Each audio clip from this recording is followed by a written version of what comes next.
Assalamualaikum warahmatullahi wabarakatuh.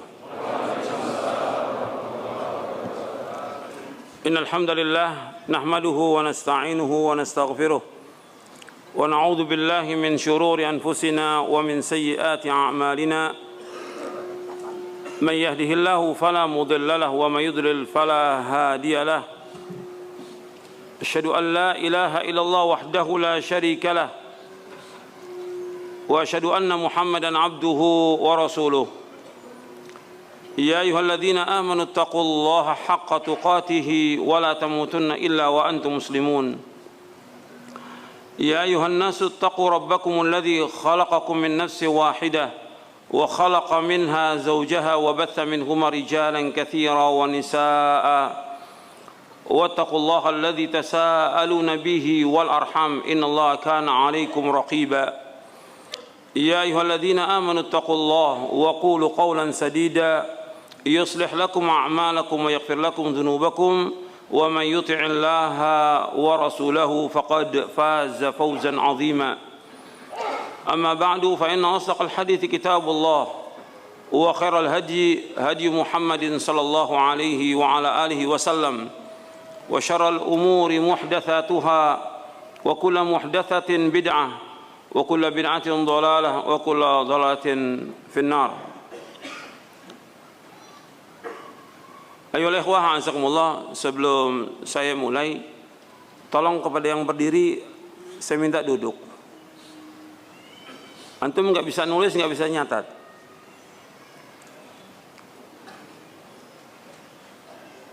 Nggak bisa antum ngaji sambil berdiri. Tolong duduk, yang di belakang juga duduk. Antum duduk bisa buka bukunya, bisa buka kitabnya, bisa mencatat. Kalau sambil berdiri nggak bisa. Ikhwan fiddin, azakumullah, kepada bapak, ibu-ibu, ikhwan dan akhwat yang mudah-mudahan dirahmati oleh Allah Subhanahu wa taala. Alhamdulillah, kita bersyukur kepada Allah Subhanahu wa taala atas segala nikmat yang Allah karuniakan kepada kita, nikmat Islam, nikmat iman, nikmat sehat, nikmat afiah. Nikmat dijauhkan oleh Allah dari berbagai macam malapetaka. Nikmat diberikan hidayah di atas Islam dan sunnah. Nikmat diberikan oleh Allah Subhanahu wa taala hidayah taufik untuk selalu dan senantiasa menuntut ilmu syar'i. Ikhwani fiddin, azakumullah, kita wajib bersyukur atas semua nikmat. Dan nikmat yang Allah karuniakan kepada kita sangat banyak dan tidak akan dapat kita hitung. Dan kita bersyukur diberikan oleh Allah Subhanahu wa ta'ala hidayah di atas Islam dan sunnah yang merupakan nikmat yang paling besar yang wajib kita syukuri dari semua nikmat yang ada yang Allah karuniakan kepada kita. Nikmat ini lebih utama dari seisi bumi seluruhnya, Islam dan sunnah. Kalau kita ditakdirkan oleh Allah kita nggak punya apa-apa, menjadi orang yang fakir dan miskin, nggak punya apa-apa, tapi kita diberikan hidayah di atas Islam dan sunnah, itu lebih nikmat dari semua yang ada di muka bumi. Makanya itu harus betul-betul kita pegang teguh, berpegang kepada Islam dan sunnah, berpegang kepada Quran wa sunnah ala fahmi salaf. Ini wajib, dan ini jalan yang membawa manusia kepada keselamatan, kepada ketenangan, kepada cahaya, kepada keberkahan, kepada keridhaan Allah, dan akan membawa manusia ke sorga. Jalan ini yang harus kita tempuh. Jalan ini yang kita akan terus kaji di mana-mana tentang tauhid, tentang akidah. Ini harus terus diulang ribuan kali karena banyak kaum muslimin yang tidak paham tentang ini. Karena kajian-kajian yang ada banyak yang sifatnya umum, kajian umum. Kalau kajian umum hatta 10 tahun orang nggak paham apa-apa, hanya senang hadir. Tapi dengan kajian akidah itu membahas sesuatu yang paling asas, yang paling mendasar, yaitu yang berkaitan tentang keyakinan seorang mukmin kepada Allah Subhanahu wa taala, kepada rasul-rasulnya, kepada Rasulullah SAW, kepada kitabnya, kepada arkanul iman yang 6 dan kepada arkanul Islam dan yang lainnya yang berkaitan dengan masalah-masalah yang gaib dan yang lainnya. Ini wajib diyakini dan kita harus paham. Karena kalau kita nggak paham, bagaimana kita akan melaksanakan ibadah kepada Allah dengan sebenarnya? Karena keyakinan-keyakinan yang ada di masyarakat, banyak keyakinan-keyakinan yang rusak, keyakinan yang menyimpang dari akidah Ahlussunnah wal Jamaah, keyakinan yang kalau tidak diingatkan dan terus demikian dan mereka mati dalam keadaan syirik, nggak akan diampuni dosanya oleh Allah SWT. Makanya ikhwan fillah, azakumullah, kita mengkaji tentang akidah ini, meskipun sudah pernah dikaji, harus terus diulang. Jadi nggak cukup sekali, 2 kali, 100 kali nggak cukup, ribuan kali. Kalau antum lihat dakwahnya Nabi Nuh alaihi salatu wassalam, berapa tahun? 950 tahun. Siang dan malam Nabi Nuh mendakwakan dakwah tauhid, mengajak umatnya untuk mengucapkan kalimat la ilaha illallah, untuk memahami tentang kalimat ini, untuk mengamalkan kalimat ini dan melaksanakan konsekuensi kalimat ini. Demikian juga para anbiya war rusul yang sesudahnya, semuanya demikian. Makanya dakwah ini harus terus dijalankan kepada siapa aja, kepada semua manusia, kepada orang awam, kepada para pejabat, kepada para penguasa, kepada pengusaha, kepada orang miskin, kepada orang kaya, semua dakwanya sama. Dakwah tauhid. Dakwah mengajak orang untuk takut kepada Allah Subhanahu wa taala. Ini dakwah yang sebenarnya. Kalau antum lihat dalam Al-Qur'an, ketika Allah Subhanahu wa taala menyuruh Nabi Musa alaihi salatu wassalam datang kepada Fir'aun, Nabi Musa dan Nabi Harun alaihi wassalatu wassalam, Allah berfirman dalam surah Taha, idhaba ila fir'auna innahu tagha faqula lahu qawlan layyinan la'allahu yatadhakkaru wa yakhsha. Hendaklah kalian berdua, artinya Nabi Musa dan Nabi Harun alaihi wassalatu wassalam, pergi datang kepada Fir'aun. Innahu tagha, karena Fir'aun itu tagut, melewati batas. Faqula lahu, katakan kepadanya, kepada Fir'aun, ini tagut, ini kafir, orang yang paling jahat di muka bumi ini. Allah menyuruh Nabi Musa dan Nabi Harun mengatakan, faqula lahu qawlan layyina, katakanlah kepada Fir'aun itu perkataan yang lemah lembut, bukan yang kasar. Kemudian la'allahu yatadzakkaru aw yakhsha, agar dia itu ingat kepada Allah dan takut kepada Allah. Jadi dakwah ini mengajak orang agar manusia ini takut kepada Allah. Takut kepada Allah. Kalimat qaulan layyinan, sebagian mufassirin mengartikan dengan ucapkan kalimat-kalimat yang menyentuh hati dia. Sebagian lagi seperti perkataan Ikrimah dan juga yang lainnya, artinya ajak dia untuk mengucapkan kalimat la ilaha illallah. Ajarkan Fir'aun untuk mengucapkan kalimat la ilaha illallah agar dia ingat kepada Allah dan takut. Makanya perlu saya ingatkan kepada antum sebagai talabatul ilm, kepada seluruh yang hadir, ikhwan dan akhwat, semuanya perhatikan bahwa kita nuntut ilmu ini agar kita takut kepada Allah. Itu antum harus ingat itu.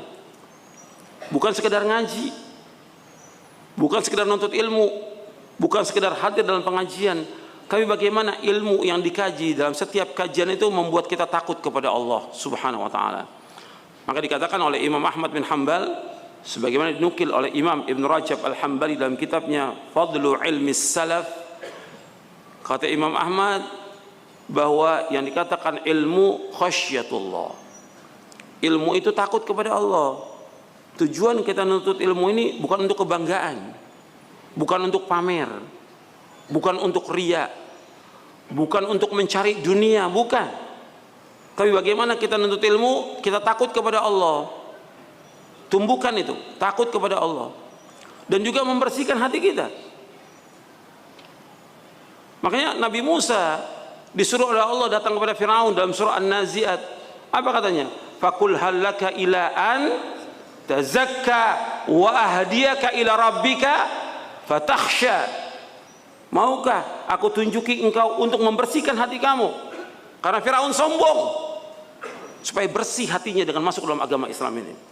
Faqul hallaka ila anta zakka wa ahdiyaka ila rabbika fatakhsha. Antum bisa lihat dalam surah An-Nazi'at. Jadi Nabi Musa mendakwakan Firaun agar bersih hatinya, dan tugas para anbiya wa rasul alaihi wasallam di samping menyampaikan wahyu Allah Taala, mereka juga membersihkan hati manusia. Dan tugas Nabi Muhammad sallallahu alaihi wasallam di samping mengajarkan Quran dan Sunnah, yaitu apa? Membersihkan hati manusia. Ini penting nih, dalam dakwah ini penting. Makanya Allah menyebutkan tentang nikmat yang paling besar diutusnya Nabi Muhammad SAW, yaitu apa? Membersihkan hati manusia. Sambil mengajarkan Quran. Allah menyebutkan dalam surah Ali Imran, surah yang ketiga ayat 164. Allah berfirman, laqad mannallahu 'alal mu'minina idz ba'atsa fihim rasulan min anfusihim yatlu 'alaihim ayatihi wa yuzakkihim wa yu'allimuhumul kitaba wal hikmah wa in kanu min qablu la fi dhalalin mubin. Dalam surah Ali Imran surah 3 ayat 164. Sungguh Allah telah memberikan nikmat yang besar kepada siapa? Kepada kaum mukminin. Tatkala Allah mengutus kepada mereka seorang dari mereka yang membacakan kepada mereka ayat-ayatnya dan membersihkan hati mereka dan mengajarkan kepada mereka Al-Quran dan Sunnah, dan sungguh mereka sebelum itu sungguh-sungguh dalam kesesatan yang nyata. Di situ Allah menyebutkan apa? Membersihkan hati manusia. Makanya ketika kita nuntut ilmu ini, usahakan nuntut ilmu itu membersihkan hati kita, bukan sekedar nuntut ilmu. Bagaimana penyakit-penyakit ego, penyakit sombong, penyakit serakah, penyakit bakhil, penyakit dengki, penyakit iri itu hilang dari hati kita. Harus kita berusaha untuk membersihkan hati. Kalau tidak, sampai kapan? Dan apa manfaatnya antum ngaji? Antum dulu ngaji ilmu, ngaji berapa kitab antum baca, tapi hati ini nggak bersih, kotor, dengki pada orang, selalu benci pada orang, suudzon kepada orang, serakah kepada dunia, gak ada manfaatnya pengajian itu. Yang kedua, membuat kita ini takut kepada Allah. Kan Allah menyuruh Nabi Musa, faqul hallaka ila anta zakka wa ahdiyaka ila rabbika fatakhsha. Aku tunjukin engkau kepada Allah agar engkau takut kepada Allah. Timbul rasa takut kita kepada Allah. Bukan ngaji tetap aja masih berbuat maksiat, masih makan riba, masih muamalah yang nggak benar. Berarti nggak ada asar pengajian itu. Mesti ada asar takut kepada Allah SWT. Takut.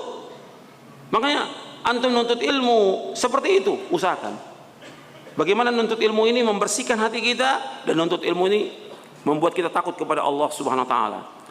Antum lihat para anbiya wa rusul di dalam Al-Quran, apakah di surah Al-An'am, di surah Al-A'raf, di surah Az-Zumar dan yang lainnya, Allah menyebutkan, nabi-nabi ini menyebutkan kepada kaumnya, inni akhafu alaikum adzab yaumin azim. Sesungguhnya aku takut kepada kalian azab Allah yang sangat pedih nanti kepada kamu. Agar dia takut kepada Allah. Bahwa kita sekarang ini nuntut ilmu untuk menuju kepada sorga, jangan sampai kita masuk neraka. Takut kepada Allah. Kita mengharap dengan kita nuntut ilmu membawa kita ke sorga. Tentunya harus ada konsekuensi dalam nuntut ilmu ini. Bukan sekedar belajar, duduk, membaca, tapi harus ada bagaimana kita konsekuensi dalam nuntut ilmu, mengamalkan ilmu ini. Hak Allah kita penuhi dan hak manusia kepenuhi. Takut kita kepada Allah Taala. Maka Nabi-Nabi mengatakan, aku takut kepada kalian azab Allah nanti di hari kiamat. Kita juga harus takut kepada Allah. Karena Nabi selalu mengingatkan iman kepada Allah dan iman kepada yaumul akhir. Bahwa kita pasti akan kembali kepada Allah. Pasti. Kita pasti mati. Kita pasti akan kembali kepada Allah. Kita pasti akan dihisab. Dan kita pasti akan ditanya tentang apa yang kita lakukan di muka bumi. Benar atau salah. Makanya ilmu itu dikatakan oleh Abdullah bin Mas'ud radhiyallahu anhu. Sebagian diriwayatkan oleh Imam Ahmad dalam kitabnya Az-Zuhd. Kata Abdullah bin Mas'ud radhiyallahu anhu, laisal ilmu bikathratir riwayah walakinnal ilma al-khasyatu. Ilmu itu bukan banyaknya riwayat, tapi ilmu itu bagaimana takut kita kepada Allah. Bukannya banyak meriwayatkan, tapi bagaimana takut kepada Allah. Jadi kita harus betul-betul dengan mengkaji agama Islam ini tambah takut kepada Allah. Penting ini dalam kita terus mengkaji, mengaji, timbul rasa takut. Makanya Allah menyebutkan tentang para ulama yang benar. Sebab ulama ada dua, ada ulama yang benar, ada ulama su. Ulama su. Yang menyebutkan ada ulama su, yaitu Nabi Muhammad sallallahu alaihi wasallam. Nabi yang mengatakan, nanti ada ulama atau doa dai-dai, kata Nabi, ala abwabi jahannam. Dai-dai yang berada di tepi jurang jahannam. Man ajabahum qadhafu fiha. Barang siapa yang menyambut seruan dakwah si dai ini akan dimasukkan ke neraka jahannam. Nabi yang menyebutkan, hadis yang sahih riwayat Bukhari dan Muslim. Nah, jadi ada ulama yang benar, ada ulama su. Nah, ulama yang benar ini Allah sebutkan dalam Al-Quran, dalam surah Fatir surah 35 ayat 28, innama yakhsyallaha min ibadihil ulama. Sesungguhnya yang takut kepada Allah adalah ulama. Artinya ulama yang benar, ulama-ulama yang menegakkan tauhid, ulama-ulama yang menegakkan akidah yang benar, ulama-ulama yang mengajak manusia kepada Quran wa sunnah ala fahmi salaf, ulama yang menjelaskan kepada umat ini bagaimana beribadah kepada Allah dan benar, dengan benar. Ulama-ulama yang melarang manusia dari berbuat syirik dan bid'ah. Ulama yang takut kepada Allah. Itu yang Allah sebutkan dalam Al-Quran dalam surah Fatir surah 35 ayat 28, innama yakhsyallaha min ibadihil ulama. Sesungguhnya orang-orang yang takut kepada Allah adalah para ulama. Ini ulama yang benar, ulama-ulama yang takut kepada Allah subhanahu wa ta'ala, bukan ulama-ulama yang tamak kepada dunia dan tidak takut kepada Allah dan juga tidak punya ilmu. Banyak orang menyebut dirinya jajaran majelis ulama tapi nggak punya ilmu sama sekali. Dai, ustadz nggak punya ilmu. Nggak boleh dalam Islam. Justru mereka ini akan merusak agama Islam dari dalam. Allah menyebutkan syarat seorang itu berdakwah harus punya ilmu. Terutama ilmu tentang apa? Tentang tauhid, tentang akidah yang benar, harus punya. Kalau dia nggak tahu, jangan masuk di majelis ulama, jangan masuk di jajaran majelis ulama, jangan kemudian jadi dai. Nggak boleh. Karena Allah menyebutkan dalam Al-Quran di dalam surah Yusuf surah 12 ayat 108, Allah berfirman, qul hadhihi sabili ad'u ila Allahi ala basiratin ana wa man ittaba'ani wa subhanallahi wa ma ana minal musyrikin. Allah menyebutkan qul hadhihi sabili, katakanlah ini jalanku, ini caraku, ini manhajku, mengajak manusia ke jalan Allah. Itu mengajak manusia untuk mengucapkan dua kalimat syahadat, asyhadu an la ilaha illallah wa asyhadu anna Muhammad Rasulullah. Memahami tentang agama, ad'u ilallah, aku mengajak manusia ke jalan Allah. Kalau mengajak manusia ke jalan Allah, yang mengajak kepada Quran, mengajak kepada sunnah, mengajak kepada pemahaman yang benar, ad'u ilallah ala basiratin, dengan dasar ilmu dan keyakinan, ana wa man ittaba'ani, aku dan orang-orang yang mengikuti aku, wa subhanallahi wa ma ana minal musyrikin, maha suci Allah dan aku tidak termasuk orang yang berbuat syirik. Di sini disebutkan kalimat qul hadhihi sabili, ini jalanku. Ini Nabi disuruh Allah ucapkan kepada semua manusia, ini jalanku, ini caraku, ini manhajku. Mendakwakan apa? Mendakwakan tauhid, mendakwakan akidah yang benar. Ad'u ilallah, aku ajak manusia semua ke jalan Allah. Mengajak kepada Quran, mengajak kepada sunnah, mengajak kepada agama yang hak, kepada pemahaman yang benar. Ad'u ilallah. Kalimat ad'u ilallah mengajak kepada apa? Kepada dakwah yang hak, bukan kepada pribadi. Bukan ngajak kepada kelompok, bukan kepada ormas, bukan kepada partai, bukan. Ad'u ilallah. Antum lihat dalam Al-Quran ketika Allah menyebutkan tentang dakwah mesti disebut dakwah ilallah. Seperti di ayat yang lain Allah menyebutkan wa man ahsanu qawlan mimman da'a ilallah. Enggak ada orang yang paling baik perkataan orang yang mengajak manusia ke Allah. Wa amila salihan, dan dia beramal soleh. Wa qala innani minal muslimin, dan aku adalah orang Islam. Dalam surah Fussilat Allah juga menyebutkan dalam surah An-Nahl, ud'u ila sabili rabbika bil hikmah, ajaklah manusia ke jalan Rabbmu. Arti semua dakwah ini mengajak manusia ke jalan Allah, bukan kepada pribadi. Bukan orang mengajak orang untuk ta'assuf fanatik pada dia, tidak boleh dalam Islam, tidak boleh. Kita ngajak orang kepada Quran, kepada sunnah, maka bawa buku panduannya supaya antum baca itu dalilnya, penjelasannya, supaya paham tentang agama ini. Kemudian ala basira, dan di sini kalimat ad'u ila Allah dijelaskan oleh Syekh Muhammad bin Abdul Wahab dalam kitabnya Kitab Tauhid. Kitab beliau di kalimat ini ad'u ila Allah at-tanbih alal ikhlas. Ada peringatan tentang keikhlasan dalam dakwah ini. Enggak boleh mencari sesuatu dari manusia. Enggak boleh mencari popularitas dari, enggak boleh. Tapi dakwah ikhlas karena Allah, mengajak manusia semata-mata karena Allah.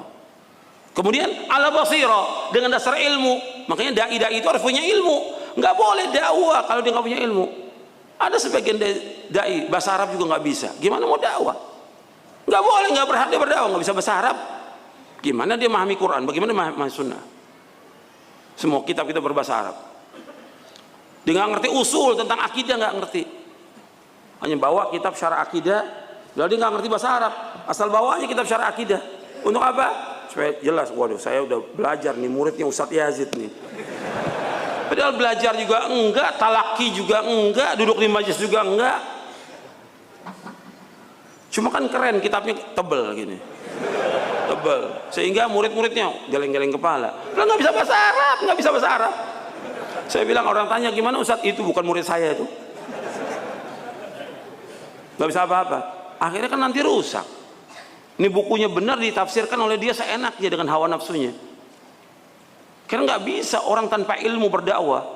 Dijelaskan oleh Syekhul Islam Taimiyah, dijelaskan oleh Ibnu Qayyim al-Jauziyah, dijelaskan oleh Syekh bin Baz, Syekh Albani, Syekh Utsaimin rahimahullah. Nggak boleh dan nggak punya hak seorang berdakwah tanpa ilmu. Dia harus belajar. Berapa tahun belajar? Ya lebih dari 10 tahun belajar. 10 tahun dengan buku-buku bahasa Arab dia kaji itu. Baru manfaat, baru dia sampaikan, bukan kepandaian retorika, bukan, nggak boleh. Dan ini yang banyak, akhirnya menyesatkan umat. Yang dia sesatkan berkaitan dengan apa? Masalah yang mendasar tentang akidah. Dan ini terjadi di tengah-tengah kaum muslimin. Yang dikatakan ustadz atau kiai atau dai banyak menyesatkan kaum muslimin. Nanti saya akan contohkan, banyak contohnya. Ya. Kemudian, ikhwan fillah, dalam dakwah ini juga mengikuti jejaknya salafus saleh. Maka Allah mengatakan ana wa man ittabani, aku dan orang mengikuti aku. Wa subhanallah, dan maha suci Allah, dan aku tidak termasuk orang-orang yang berbuat syirik. Kita harus berlepas diri, barok kepada orang berbuat syirik. Ikhwan fillah, azakumullah. Tentang masalah akidah ini masalah yang penting. Makanya seorang dai dia harus belajar tentang akidah. Dan harus diulang. Langsung kalau bisa dengan ustadznya talaki kitab-kitab apa saja akidah. Maka dalam kajian-kajian saya selalu mesti bahas tentang masalah fikih. Yang pertama kali bahas akidah dulu. Habis akidah fikih, akidah fikih. Akidahnya dulu. Maka banyak yang sudah tamat. Kitab tauhid dulu pernah kita tamat. Fathul Majid pernah tamat juga kita kaji. Kemudian Aqidatus Salaf, Ashabil Hadis, Imam As-Sabuni juga sudah tamat. Syarhus Sunnah sudah tamat, kita ulang lagi terus, gak boleh berhenti kitab akidah supaya umatnya paham. Seperti itu para ulama mengkaji kitab-kitab. Nggak seperti sekarang ya, baru baca terjemahan udah dakwah, belum paham apa-apa, nggak paham apa sama sekali. Kok udah dakwah, kok terlalu berani dia. Hari yang terjadi penyesatan umat yang terjadi karena nggak punya ilmu. Dan ini banyak contoh-contoh yang dia tidak tahu. Saya ambil contoh tentang masalah akidah ini. Masalah akidah, ketika orang ditanya di mana Allah, jawabnya di mana? Sama di langit. Ada ustadz di mana-mana. Kok antum nggak tahu Allah di mana-mana? Apa antum nggak baca ratusan ayat Al-Quran yang menjelaskan Allah di atas? Sabbihisma rabbikal a'la, sucikan Allah yang maha tinggi. Allah mengatakan di surah yang sudah hafal tiap hari, ayat kursi, di akhirnya bagaimana? Wahwal aliyul azim, Allah yang maha tinggi dan maha besar. Itu dia apa? Allah berfirman, ilaihi yas'adul kalimut thayyib wal amal shalih yarfa'u. Terangkat kalimat semua yang baik itu dan amal saleh terangkat ke langit. Allah di langit. Ketika dia sujud, dia baca subhan rabbiyal a'la, maha suci Allah maha tinggi. Kok masih pendapatnya Allah di mana-mana? Ini yang seperti ini merusak akidah. Ini pemahaman ini sesat dan kufur. Sesat dan kufur. Mengatakan Allah di mana-mana. Enggak boleh. Allah mengatakan dalam Al-Quran, Allah yang mengatakan di 7 ayat Allah mengatakan, yaitu Allah istiwa di atas arsy. Dalam surah Taha Allah berfirman, Ar-Rahmanu 'ala arsy istawa. Allah Ar-Rahman istiwa di atas arsy. Ini kalau ada orang di majelis ulama mengatakan Allah di mana-mana, berarti nggak belajar dia, nggak paham tentang agama ini, tentang akidah yang mendasar. Allah ratusan ayat Allah sebutkan dalam Al-Quran. Allah di atas langit. Sampai Nabi Muhammad SAW mengatakan kepada seorang jariyah, ada di buku ini, di Syarah Akidah ini. Aina Allah, di mana Allah? Fis sama, di langit. Wa man ana, siapa aku? Anta Rasulullah, engkau Rasulullah. Kata Rasulullah SAW, a'tiqha fa innaha mu'minah. Merdekakan dia, karena seorang mukmin. Hadis ini sahih, diriwayatkan Imam Muslim dan yang lainnya. Sahih di sini. Artinya Nabi sampai bertanya di mana Allah, dijawab di langit. Enggak boleh jawab di mana-mana, enggak boleh. Dan Allah istiwa di atas arsy. Dan arsy ini adalah makhluk. Nah, ada ustadz mengatakan arsy itu nggak tahu makhluk atau bukan. Ya makhluk. Allah Rabbul Arsyil Azim. Allah Rabb arsy yang maha agung. Rabb itu cuma satu Allah.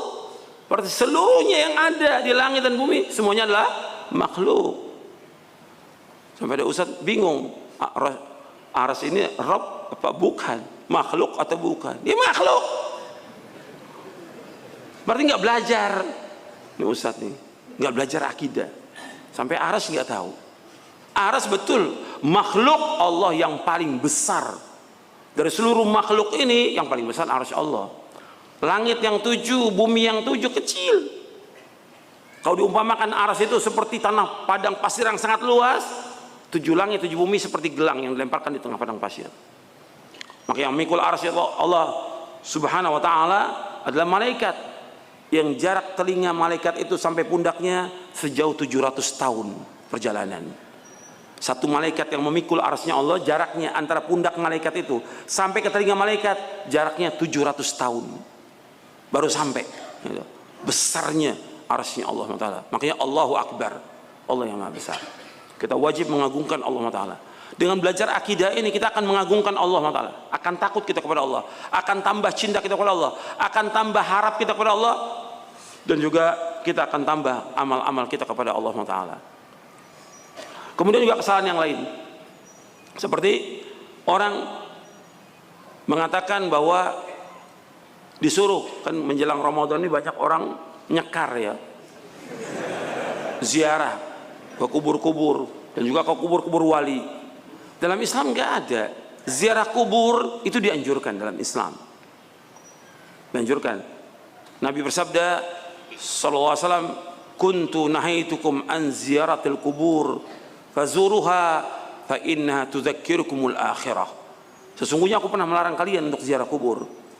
Sekarang ziarah kubur, karena ziarah kubur mengingatkan kepada akhirat. Dianjurkan oleh ziarah kubur. Tujuan ziarah kubur pertama mengucapkan salam. Yang kedua mendoakan mereka, karena mereka butuh doanya orang yang hidup. Yang ketiga apa? Yang ketiga supaya kita ingat kepada mati, ingat kepada akhirat. Begitu. Bukan ziarah kubur kemudian minta kepada orang tua. Ada kan menjelang Ramadan rame-rame ziarah kubur orang tua, minta maaf. Kok minta maaf orang tua? Udah meninggal. Nggak ada manfaatnya minta maaf. Antum doa kepada Allah agar Allah mengampuni kedua orang tua antum. Tapi minta maaf ke kuburan nggak ada. Apalagi sampai minta-minta kepada penghuni kubur, karena ini wali. Kan banyak tuh ziarah kubur wali, wali songo atau yang lainnya. Minta di sana. Ini perbuatan syirik atau tidak syirik? Syirkun akbar. Syirkun akbar. Karena mereka mempunyai i'tiqad, keyakinan, akidah bahwa orang-orang yang sudah mati itu bisa memberikan manfaat, bisa menolak bahaya. Ini keyakinan ini benar atau tidak? Tidak benar. Orang yang hidup aja nggak bisa memberikan manfaat. nggak bisa menolak bahaya, apalagi dia sudah mati. Allah berfirman, antum lihat di surah Yunus, di surah yang ke-10 ayat 106 dan 107. Allah berfirman, wala tad'u min dunillahi ma la yanfa'uka wa la yadurruka fa in fa'alta fa innaka idzam minadh dhalimin. Allah berfirman di dalam surah Yunus di ayat 106, wala tad'u min dunillahi ma la yanfa'uka wa la yadurruk fa in fa'alta fa innaka idzam minadh dhalimin. Jangan kamu berdoa, jangan kamu beribadah, jangan kamu minta kepada selain Allah yang tidak bisa memberikan manfaat dan tidak bisa menolak bahaya. Fa in fa'alta fa innaka idzam minadh dhalimin. Kalau engkau lakukan juga maka engkau termasuk orang-orang yang zalim. Artinya zalim di sini apa? Syirik, musyrikin. Kemudian di ayat 107-nya Allah berfirman, wa iyamsaskallahu bidurrin fala kashifa lahu illa hu wa yuridka bi khairin fala radda li fadlihi yusibu bi man yasha'u min ibadihi wa huwal ghafurur rahim. Apabila Allah menimpakan kepada kamu bahaya, nggak ada yang bisa menghilangkan bahaya kecuali hanya Allah. Bahaya itu apa aja? Apa penyakit, petaka, musibah, kefakiran, bencana, atau apa aja? Nggak bisa menghilangkan bahaya itu kecuali hanya Allah saja. Wa yuridka bi khairin, apa Allah menghendaki kebaikan, fala radda li fadlihi, tidak ada yang dapat menolak karunia-Nya. Yusibu biman yasha'u min ibadihi, Allah mengenakan kebaikan itu kepada siapa yang Allah kehendaki dari hamba-hambanya. Wa huwal ghafurur rahim, dan Allah itu Maha Pengampun dan Allah itu Maha Penyayang. Jadi Allah menyebutkan di sini nggak boleh berdoa, nggak boleh meminta, nggak boleh beribadah kepada selain Allah. Apakah itu patung, pohon, batu, kubur, matahari, bulan, atau apa aja, nggak boleh. Ketika ada orang punya anggapan bahwa kuburan Kiai Anu atau Wali Anu itu bisa menyampaikan manusia kepada Allah, bisa memberikan manfaat, ini keyakinan ini syirik atau tidak? Syirik. Nggak ada yang bisa memberikan manfaat. Dan orang kalau sudah mati, nggak bisa menjawab, nggak bisa memberikan manfaat. Bahkan Allah mengatakan nggak bisa mendengar. Seandainya pun mendengar, nggak bisa menjawab dan nggak bisa mengabulkan doa. Bagaimana mengabulkan doa? Yang punya hak mengabulkan doa siapa? Allah. Makanya Allah berfirman, ud'uni astajib lakum innal ladzina yastakbiruna ibadati sayadkhuluna jahannam dakhirin. Allah mengatakan, berdoalah kepadaku, aku akan kabulkan doa kalian. Orang-orang yang sombong beribadah kepadaku, mereka akan masuk neraka jahanam dengan terhina. Jadi disuruh berdoa kepada Allah. Wa qala rabbukum ud'uni astajib lakum. Allah berfirman di dalam surah Al-Mu'min atau surah Ghafir, surah 40 ayat 60. Wa qala rabbukum ud'uni astajib lakum innal ladzina yastakbiruna ibadati sayadkhuluna jahannam dakhirin. Berdoalah kalian kepadaku, kata Allah, aku akan kabulkan doa kalian. Sesungguhnya orang-orang yang sombong dari beribadah kepadaku, mereka akan masuk neraka jahanam dalam keadaan terhina. Nah, keyakinan berdoa kepada selain Allah ini masih ada di tengah-tengah kaum muslimin. Buktinya mereka masih mencari jalan untuk ziarah ke kubur wali. Perhatikan ya, saya tidak melarang orang ziarah kubur karena Nabi membolehkan ziarah kubur. Perhatikan itu. Yang dipresisikan oleh para ulama tentang perempuan boleh ziarah kubur atau tidak. Sebagian ulama mengatakan perempuan tidak boleh ziarah kubur, sama sekali nggak boleh. Itu pendapat orang-orang Najd, artinya ulama Najd, nggak boleh sama sekali. Adapun yang lain mengatakan boleh, tapi nggak boleh sering-sering. Ini pendapat yang kedua, ini kuat, boleh tapi nggak boleh sering-sering. Nah sekarang ziarah kubur sudah saya jelaskan.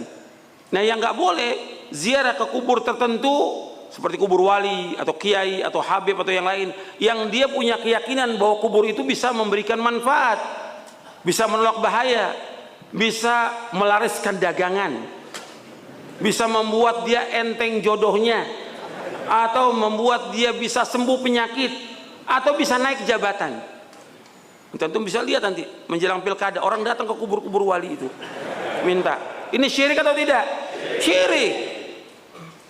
Dan ini kenyataan masih ada yang seperti itu. Bukan satu bis, puluhan bis mereka ziarah. Ziarah kubur. Kalau safar tidak boleh. Safar. Yang boleh safar itu hanya ketiga masjid. Kata Nabi SAW dalam hadis yang sahih riwayat Bukhari, Muslim dan yang lainnya. Kata Nabi SAW, la tushaddur rihalu illa ila thalathat masajid. Masjid hadza wa Masjidil Haram wa Masjidil Aqsa. Kata Nabi, tidak boleh mengadakan perjalanan safar kecuali tiga masjid.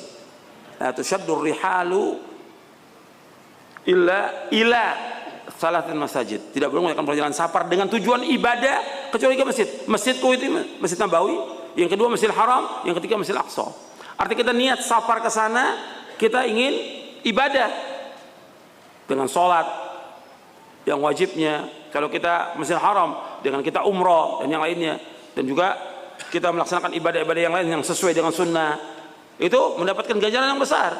Kalau Masjid Nabawi sekali sholat mendapatkan 1000 kali dari masjid yang lain seluruh dunia. Kalau Masjidil Haram sekali kita sholat sama dengan 100.000 kali dari seluruh masjid yang ada seluruh dunia ini. Kalau Masjidil Aqsa 250 kali. Itu boleh ke masjid. Adapun masjid yang lain seluruh dunia semua sama. Nggak ada perbedaan. Nggak ada masjid ini punya keutamaan, nggak ada. Semuanya sama masjid itu. Yang beda hanya 3 ini yang Nabi sebutkan dan hadisnya sahih. Kalau masjid aja nggak boleh kita ngadakan perjalanan safar, mau keluar kota, udah masjid bagus. Di sana kalau kita sholat mendapatkan pahalanya 1000 kali umpamanya. Nggak ada. Coba kecuali Masjid Nabawi.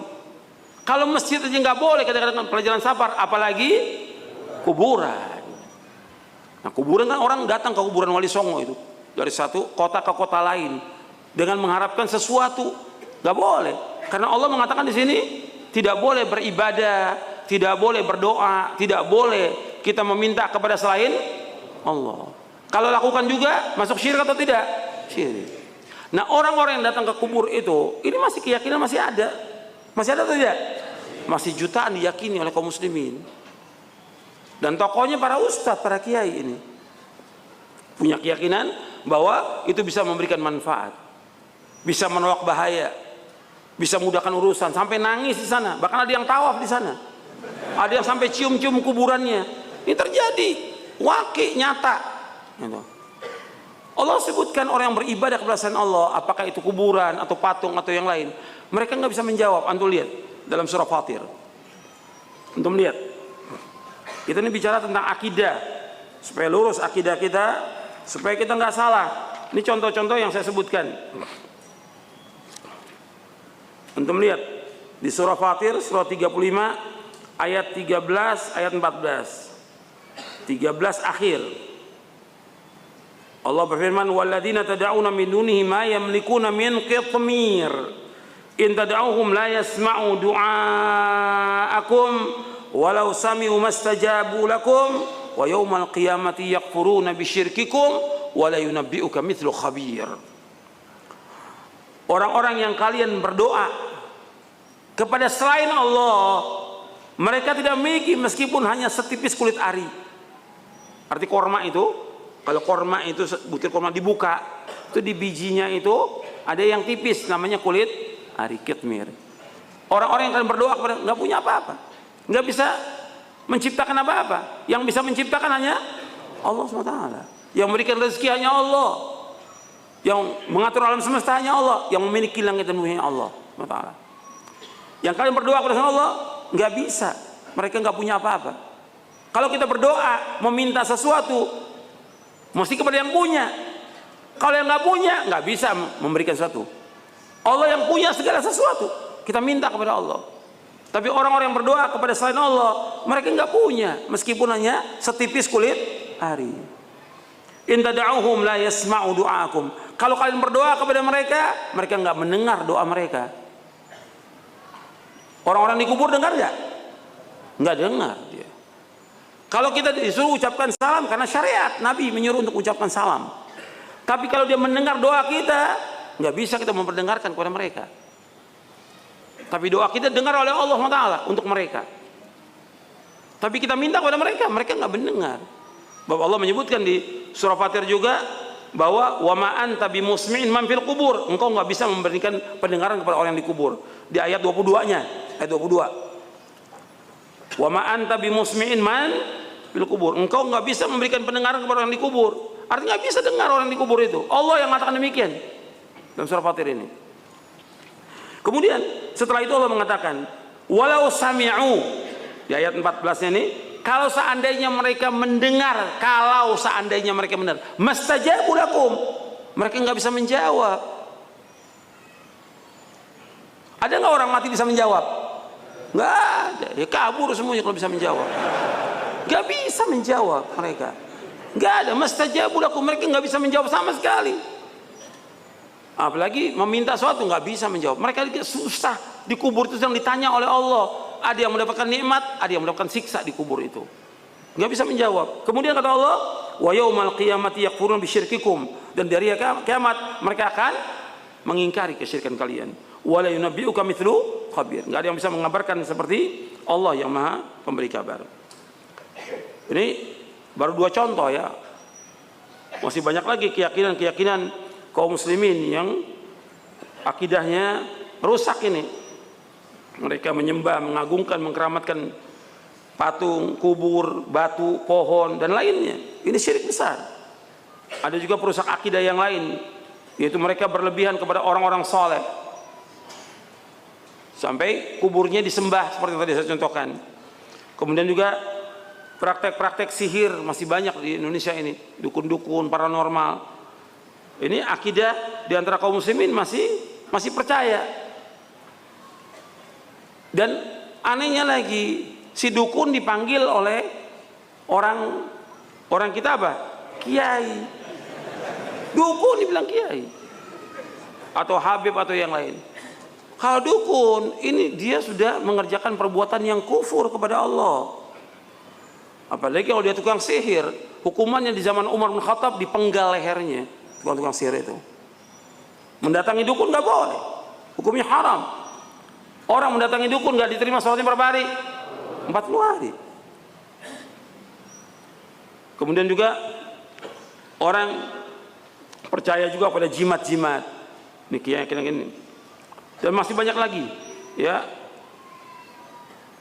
keyakinan-keyakinan kepada orang-orang yang sudah mati juga masih banyak. Baik itu tawassul maupun tabarruk. Mereka menganggap barokah tentang kuburnya atau yang lainnya. Ya khana fiddin, azakumullah, kita mengkaji tentang akidah Ahlussunnah wal Jamaah ini supaya lurus, karena banyak orang mengaku dia akidahnya Ahlussunnah wal Jamaah. Tapi kalau kita lihat bukan Ahlussunnah wal Jamaah. Yang ada apa? Ahlul Furqah wal Bid'ah. Ahlussunnah itu orang mengikuti sunnah. Ternyata kalau kita lihat ngaku di Ahlussunnah wal Jamaah mengikuti sunnah atau tidak? Tidak, nggak mengikuti sunnah. Yang diikuti bid'ah. Jamaah, mereka juga nggak ikut jamaah, nggak ikut para sahabat.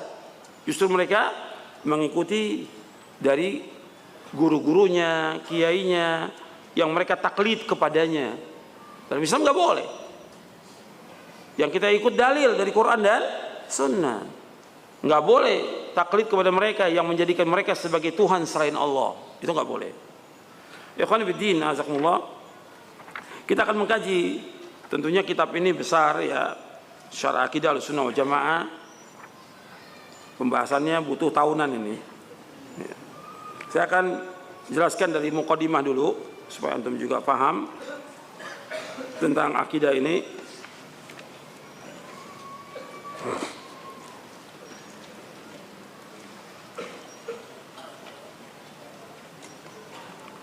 Antum lihat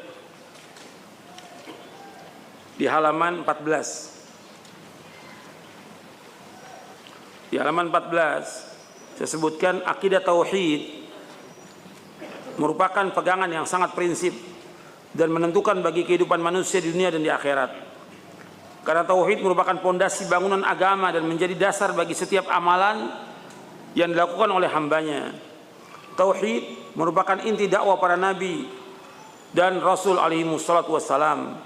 Mereka pertama kali memulai dakwanya dengan tauhid, dan tauhid merupakan ilmu yang paling mulia. Akidah yang benar adalah perkara yang amat penting dan kewajiban yang paling besar yang harus diketahui oleh setiap muslim dan muslimah. Karena sungguhnya sempurna dan tidaknya satu amal, diterima dan tidaknya satu amal, tergantung kepada akidah yang benar. Kebahagiaan dunia dan akhirat dapat diperoleh oleh orang-orang yang berpegang pada akidah yang benar ini dan menjauhkan diri dari hal-hal yang menafikan dan mengurangi kesempurnaan akidah tersebut.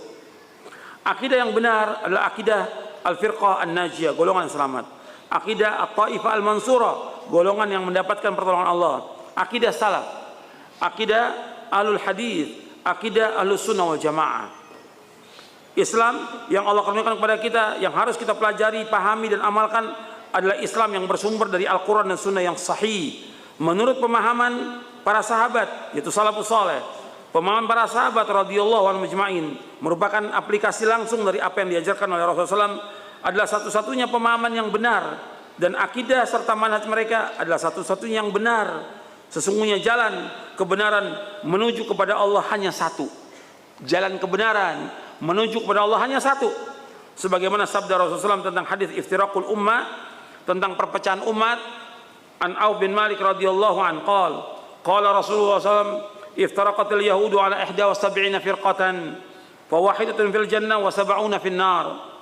وافترقت النصارى على 72 فرقة ف71 في النار وواحدة في الجنة والذي نفس محمد بيده لا تفترقن أمتي على 73 فرقة وواحدة في الجنة و72 في النار قيل يا رسول الله من هم قال الجماعة.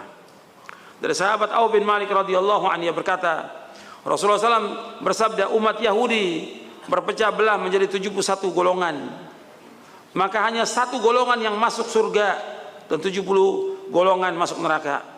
Umat Nasrani berpecah belah menjadi 72 golongan dan 71 golongan masuk neraka dan hanya satu golongan yang masuk surga. Dan demi Allah yang jiwa Muhammad berada di tangannya, sungguh akan berpecah belah umatku menjadi 73 golongan, hanya satu golongan yang masuk surga dan 72 golongan masuk neraka. Rasulullah SAW ditanya, wahai Rasulullah, siapakah mereka satu golongan yang selamat? Rasulullah menjawab, al-jamaah. Hadis ini hasan, diriwayatkan oleh Ibnu Majah, dan ini lafadznya dalam Kitabul Fitan bab istiraqul umam. Al-Lalikai dalam Syarah Usul I'tiqad Ahlussunnah wal Jamaah, Ibnu Abi Asim dalam Kitabus Sunnah. Hadis ini hasan. Di sini disebutkan bahwa Yahudi yang masuk surga itu satu yang mengikuti Nabi Musa alaihissalam, yang mereka beriman kepada Allah, beriman kepada Nabi Musa dan mati dalam keadaan iman. Begitu juga umat Nasrani, yang satu yang masuk surga itu yang beriman kepada Allah dan iman kepada Nabi Isa sebagai hamba dan rasulnya dan mati dalam keadaan Islam. Adapun umat Islam, Nabi menyebutkan berpecah menjadi 73 golongan. 72 masuk neraka, satu yang masuk surga. Dan 73 ini pokoknya ada 4. Yang pertama Khawarij, yang kedua Syiah, yang ketiga Qadariyah, yang keempat Murji'ah. 4 itu. Kemudian berpecah lagi mereka. Pokoknya ada 4 kata para ulama. Nabi nggak menyebutkan nama-namanya. Tapi para ulama menjelaskan yang pertama kali ya Khawarij, karena dia yang pertama kali memberontak kepada Utsman dan membunuh Utsman radhiyallahu anhu. Kemudian juga memberontak kepada Ali bin Abi Thalib dan membunuh Ali radhiyallahu anhu. Ini Khawarij. Kemudian Syiah. Kemudian Qadariyah. Kemudian yang keempat Murji'ah. Ini semuanya sesat. Semuanya sesat. Dan kemudian nanti berpecah lagi. Termasuk yang sekarang ini kalau kita lihat banyak kelompok-kelompok takfiri yang gampang-gampang mengkafirkan orang muslim, yang gampang-gampang mengkafirkan penguasa. Ini takfiri. Mengikuti siapa ini takfiri? Khawarij. Gitu. Atau ada ISIS, ya ISIS mengikuti Khawarij mereka. Belum lagi yang lain. Jadi banyak sekali perpecahan di tengah umat Islam. Cuma Nabi menyebutkan satu yang selamat. Ini yang wajib kita ikut, yang wajib kita pelajari, yang wajib kita kaji tentang akidah yang satu ini. Itu al-jamaah. Yang dimaksud dengan al-jamaah dalam riwayat yang disebutkan, kata Nabi SAW, kulluhum finnar illa millatan wahidah ma ana alaihi wa ashabi. Semua golongan tersebut tempat neraka kecuali satu, yaitu yang aku dan para sahabatku berjalan di atasnya. Hadis ini hasan, diriwayatkan oleh Imam Tirmidzi dan Hakim dari sahabat Abdullah bin Amr. Jadi antum perhatikan di sini, jalan menuju kepada Allah itu hanya satu. Jalan yang telah ditempuh oleh Rasulullah SAW dan para sahabatnya. Ini yang kita kaji. Ini yang kita kaji. Jadi yang kita kaji adalah tentang akidah. Karena para nabi dan rasul alaihimus salatu wassalam mengajak umatnya untuk mentauhidkan Allah. Antum lihat di halaman 20. Jadi pertama kali yang harus diluruskan dan diperbaiki adalah akidah dan manhaj umat Islam dalam meyakini dan melaksanakan agama Islam. Saya ulangi, tolong dengarkan baik-baik. Pertama kali yang harus diluruskan dan diperbaiki adalah akidah dan manhaj umat Islam dalam meyakini dan melaksanakan agama Islam. Apa yang dikatakan manhaj? Anda melihat di footnote-nya itu. Manhaj artinya jalan atau metode. Dan manhaj yang benar adalah jalan hidup yang lurus dan terang dalam beragama menurut pemahaman para sahabat radhiyallahu majma'in. Syekh Dr. Shalih bin Fauzan Al-Fauzan menjelaskan antara akidah dan manhaj. Beliau berkata manhaj lebih umum daripada akidah. Manhaj diterapkan dalam akidah, suluk, akhlak, muamalah dan dalam semua kehidupan seorang muslim. Setiap langkah yang dilakukan oleh seorang muslim dikatakan manhaj. Adapun akidah yang dimaksud adalah pokok iman, makna dua kalimat syahadat dan konsekuensinya, inilah akidah. Jadi ini harus kita perbaiki. Kerusakan di tengah-tengah umat Islam banyak. Dalam masalah politik, dalam masalah ekonomi, dalam masalah segala macam, ibadah, masalah akhlak, muamalah, akidah, manhaj. Yang didahulukan yang mana yang diperbaiki? Yang didahulukan yang di mana yang diperbaiki? Kerusakan umat ini sudah banyak dari segi politik, ya, segi akidah, segi muamalah, segi ibadah, dari akhlak dan yang lainnya. Ini rusak. Tapi yang paling rusak, yang paling mendasar diperbaiki yang mana dulu? Akidah. Jadi yang diperbaiki apa? Akidah, bukan pilkada, akidah. Perhatikan tuh, yang diperbaiki apa? Akidah, bukan pilkada, akidah. Itu yang diperbaiki.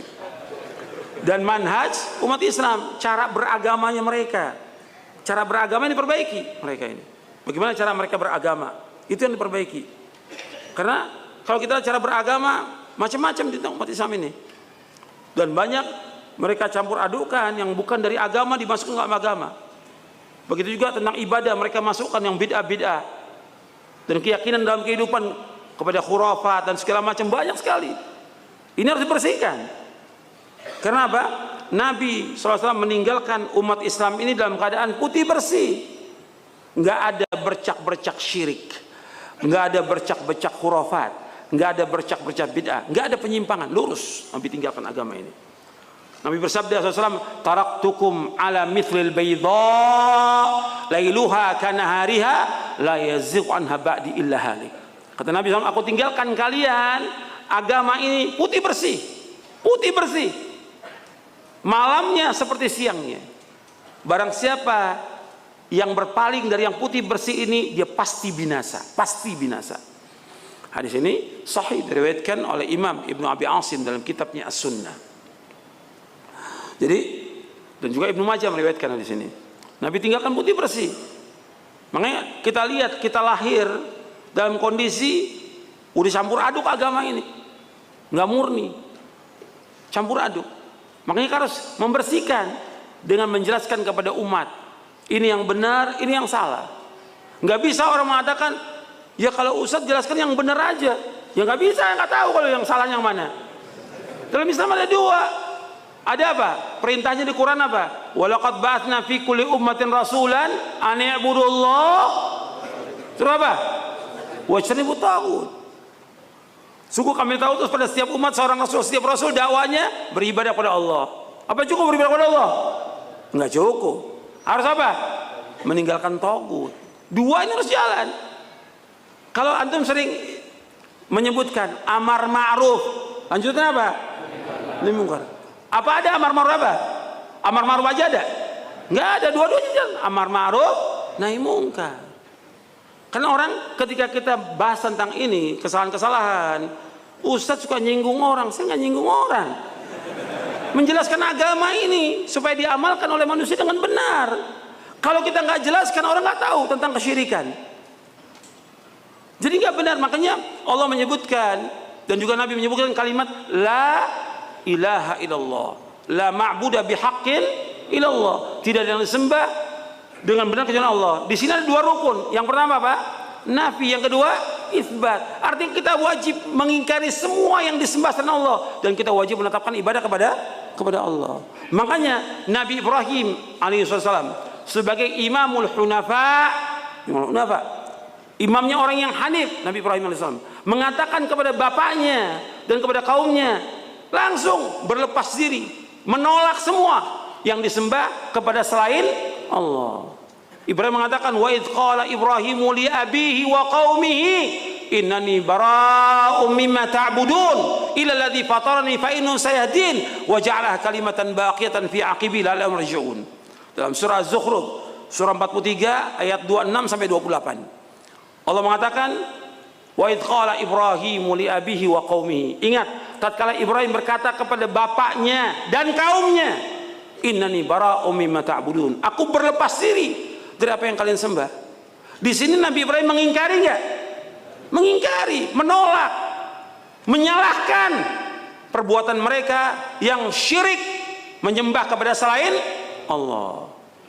Setelah dicatatkan oleh Ibrahim di depan bapaknya dan umatnya, innani bara'um mimma ta'budun illa alladzi fatarani, kecuali zat yang satu yang menciptakan aku, itu Allah. Karena mereka kaum musyrikin mengaku yang menciptakan siapa?